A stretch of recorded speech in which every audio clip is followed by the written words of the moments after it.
a different shaped bottle today. I'm not sure it'll work. It'll work. I'm hopeful. A different bottle. Bottle b'shishim, this one. But b'shishim. More basic.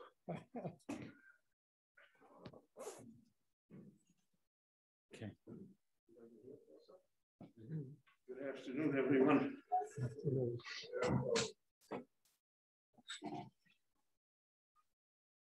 One more idea about the topic that we discussed yesterday, Vayikra Moshe. So there's a mini of Shur Aleph at the end of Vayikra that I discussed with you yesterday. There's an idea that the Rachaim and others bring, quote, that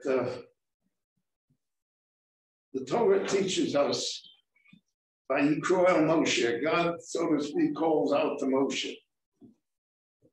The Kol Medaber Elo Mitoch HaKruvi. God's voice, Kaviochel, however we define that, emanates from the ark, from the Aron Kodesh, between the Kruvim.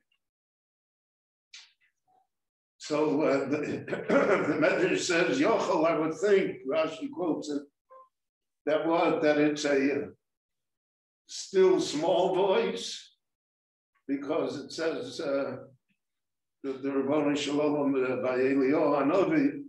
So there it's called Momadako, whisper. So no, so Talmud Loma Vayikra, it's a big call, it's a big voice, loud voice. Yochel, I would think that Klal Yisrael can also hear it, because if it's a loud voice, so it's not limited to the space where the person is shouting. The shout emanates to a greater area. Other people could hear it as well.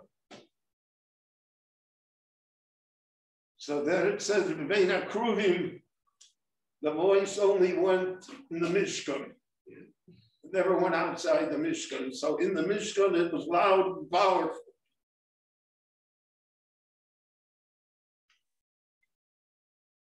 Moshe Yedaber Elokim Yanenu B'kol. The Rabboni Shalom answers him in a loud voice, but it doesn't go outside the Mishkan. Meaning that aside from Moshe, no one hears him. And that's why it says, Vayikra El Moshe with a smaller aleph, because the voice was limited. Even though in sound it was the great voice, but it was limited because only Moshe heard it. That didn't go outside the Mishkan. So what is the idea behind this? Why should the voice have been limited? We would say just the opposite. If Moshe, Yaminu b'Moshe, if you want to believe in Moshe, so he could say, well, everybody heard that, that Hashem spoke to me. Or everybody heard this mitzvah. Or everybody heard that we should go there to Israel about a Maariv. Or all of the other cases that exist in the Chumash. And yet we see just the opposite. So the idea there is that the people had to trust Moshe. Purposely done. You have to believe in Moshe. And that's why it says, Vayaminu b'Hashem u'b'Moshe avdo. Jewish people's faith had to be in Moshe, not only in Hashemayim. If Moshe tells them that that's what God said, then that's what God said. They accepted it. And to a great extent, that's the basis of all our tradition. I accept what my grandfather told me. because he accepted what his grandfather told him. And it's all based on the fact that we believe people.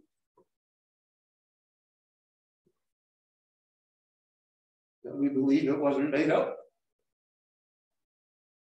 I always have the mushal regarding the Seder on Pesach. So it's 3,300 and some years. 312 and 21. So it's 1312 and 2021. So those of you who have iPhones can figure that out. But it's 3,300 years more. So how did I know that, 3,300 years is a long time. Don't remember exactly what happened 2 days ago. And we remember 3,300 years. So I always thought, and again, my grandfather, my Zeta was by the Seder of the Netziva Volozhin. So that took place in 1870. And the Netziva Volozhin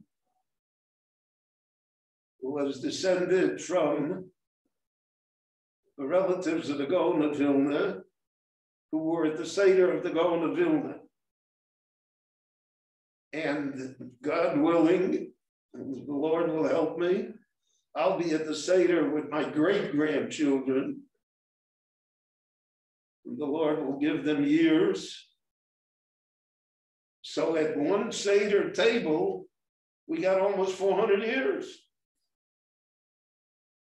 So you only have to imagine 8, 9 such tables and you're back to Mitzrayim.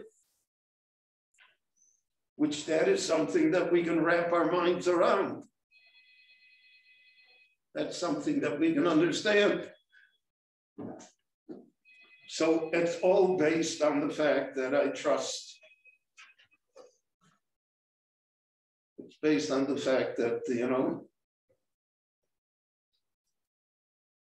and so that's the idea here of Moshe. Jewish people have to trust Moshe. Otherwise, there's no tradition. There was a time that people would say, well, we want to see the picture. Today, we know all the pictures are fake too. Photoshop the picture.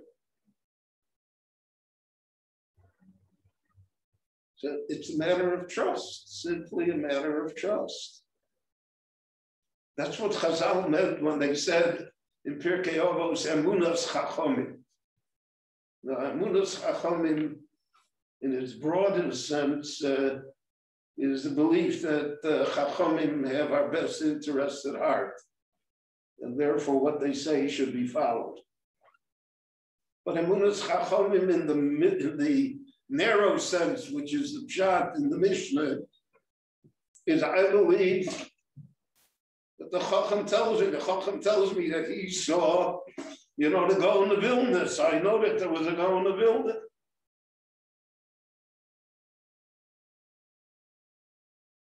So that's Moshe. That's the koach of Moshe. And that's why they believed in Moshe. And that's why the voice didn't go beyond Moshe.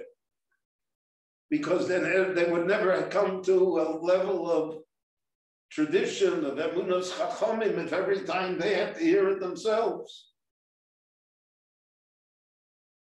And we all know that in our families, we rely on people. Sometimes we're disappointed, but basically all of civilization is built upon reliance on people. And therefore the Torah told us that the voice of God, so to speak, emanated from Bein HaKruvim.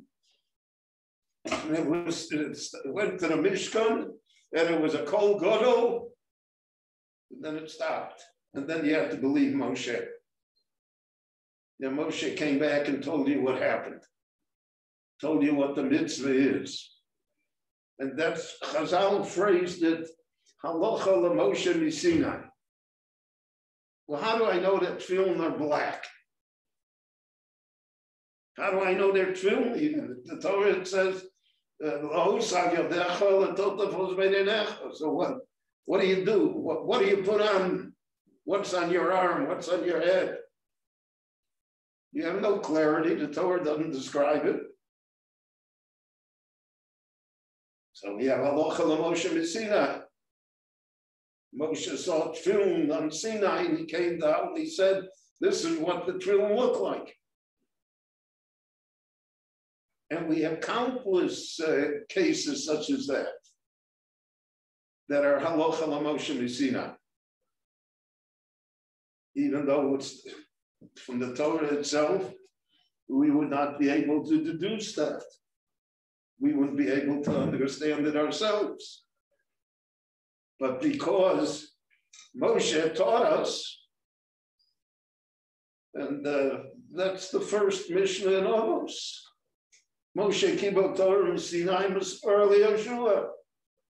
Yeshua L'Skenim, Skenim L'Revim, L'Revim Anshe Ges L'Agdola, Anshe Ges L'Agdola the Tanoim to the Amoraim to the Gaonim to the Rishonim to the early Achronim to the later Achronim, to the Achronim in our time. It's all based on trust. It's all based on Emunas Chachamim.